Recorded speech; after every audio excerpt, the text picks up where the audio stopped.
Hey guys, real quick, I wanted to post a video in case it helps somebody out. I couldn't find another video on YouTube for this specific part, so hopefully this helps somebody else.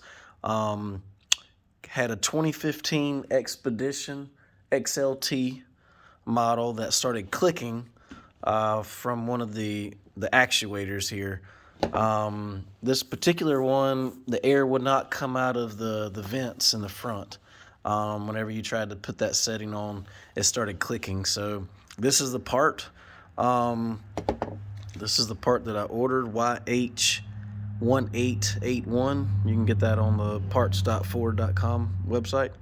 I think it's about 30 bucks.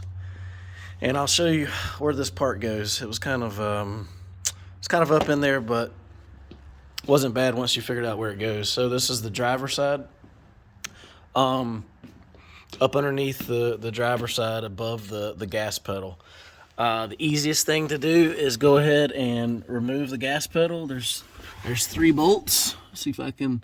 There's 1, 2, and 3. You can see the bolt holes.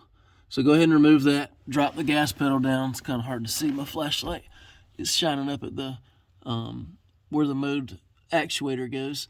But now bear with me, and we'll crawl up under here. I'll pause it for a second. I'm gonna crawl up under. Okay, so now I'm up underneath the driver's side above the gas pedal, and you can see the actuator. It's actually called I think they called it on the Ford website, the mode defrost actuator. But it was this guy right here. If I can get my hand up in there, it's a little tight. There's 2 screws. One is right here where my finger is, and one is on the opposite side towards the top. But once you get the gas pedal out of the way, and you kind of lay on your back underneath the dash, it's not that bad to get to. I was able to get it with adjustable wrench, and that worked for me. So hope that helped, guys. All right, thanks.